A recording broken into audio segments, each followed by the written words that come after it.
Merci à vous de nous suivre sur nos sessions PMS Stories de Périclès, des interviews d'éditeurs sur le marché des outils de tenue de position. Aujourd'hui, nous abordons le sujet de la gestion des actifs non cotés en nous intéressant à la part que prennent ces actifs dans la gestion multi-assets des établissements financiers et leur impact sur les modèles opérationnels. Nous avons le plaisir de recevoir Joseph Cordailly, responsable des produits chez Neoxam, pour partager son point de vue.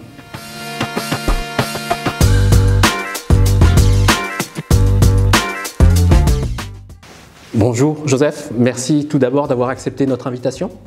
Merci à vous de nous avoir sollicités et nous sommes ravis de participer à cette initiative. Avant toute chose, Joseph, peux-tu nous rappeler qui est et quelles sont les solutions de Neoxam?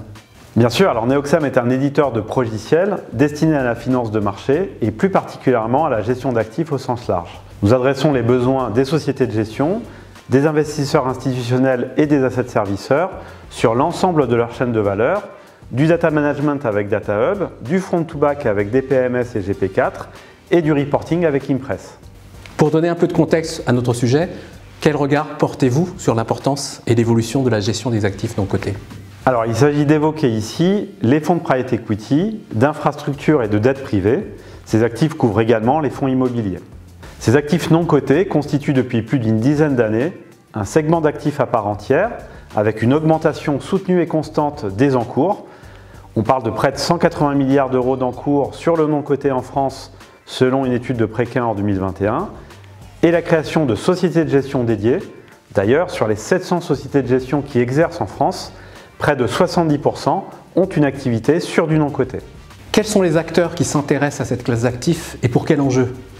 L'intérêt des investisseurs pour ces types d'actifs reste soutenu car ils offrent des rendements attractifs avec des TRI moyens donnés par l'association France Invest de plus de 10% sur un horizon de placement de 10 ans, ce qui constitue le meilleur rendement parmi les autres classes d'actifs sur cet horizon. Justement, que représente le non coté pour les institutionnels? Alors, les institutionnels tels que les assureurs ou les mutuelles sont de fait les premiers apporteurs de collecte sur le non coté. Ils ont investi ces dernières années dans ces actifs, soit de façon indirecte via des fonds, soit de façon directe en prenant des participations dans les sociétés non cotées ou de l'immobilier.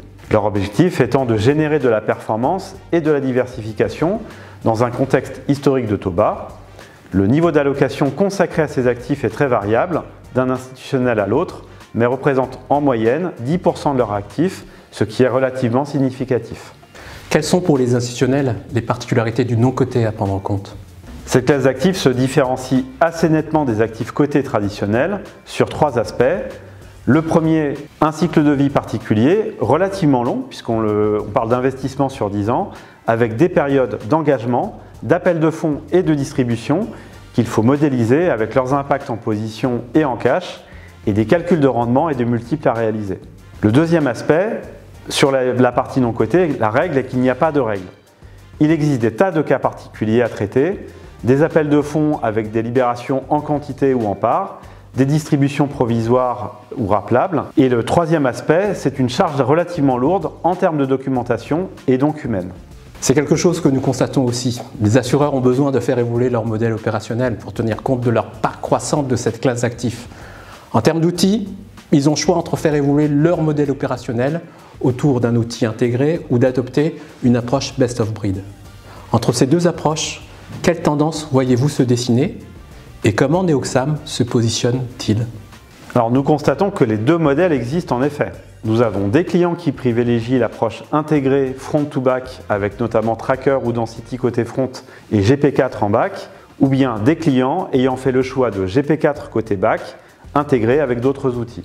Pouvez-vous nous donner justement des retours d'expérience et les principaux avantages qu'ont retenu les acteurs qui ont adopté votre approche? L'approche intégrée permet clairement aux clients d'avoir une approche globale de leurs actifs, notamment en termes de gestion des risques, de cash et de comptabilisation, puisque l'ensemble des actifs cotés et non cotés sont gérés dans les mêmes outils. Les engagements dans les fonds non cotés sont saisis par les gérants.